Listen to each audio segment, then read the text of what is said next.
Gaza, this is Yemen, and over the past few days they've been getting absolutely decimated. One by an occupying entity who's so small you can barely see it on the map. And the second, the US targeting Yemen because the Yemenis decided to try and block cargo ships going through Bab al-Mandab up towards the Suez Canal, into the Mediterranean Sea, and then into European markets. Now let me pose the question to you. If Italy was in Yemen's circumstance, and if Switzerland was in Gaza's circumstance, what would be the reaction from the rest of Europe? Would they sit by idly? Would they call upon the UN? Would they gather together in a meeting and give lip service and pretend like they care and give statements of condemnation? Or would the NATO countries all get together and decisively act there and then? And you see, this is the problem that we have for Gaza. This is the problem that we have for Yemen. Just look at the map. Literally all of these countries here are Muslim. We're meant to be connected by belief. When one part of the Ummah is suffering, the rest of the Ummah feels pain. So naturally, it doesn't take a genius to tell you that you've got Egypt there, you've got Turkey there, you've got Pakistan not too far, you've got Saudi Arabia, you've got the whole Muslim world here.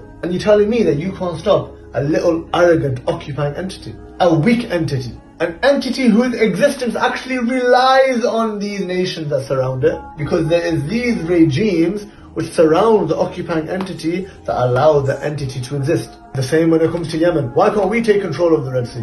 Why can't we take control of Bab al-Mandab? Look at all the Muslim nations that line up, not only the Red Sea, not only the Gulf of Aden, the Arabian Sea. You're telling me that we don't have the capability to repel an enemy? You have the age-old assumption that America will just take us back to the Stone Age if anybody dares try to stand up to it. Actually, the opposite is true. America was only able to invade Iraq with the help of the surrounding nations. America was only able to invade Afghanistan with the help of the surrounding nations. America needs the help of the Muslim regimes to keep control of the Muslim world. So if the power and the strength of the Muslim world comes into the hands of a government, of a system who puts Muslims first rather than American interests first, you would see a rewriting of the map. Make no mistake about it. When you wake up tomorrow morning and Gaza is still burning, Yemen is still burning, just know that it's not because of the occupying entity, and it's not because of America, it's because of the puppet, munafiq, betraying regimes that we have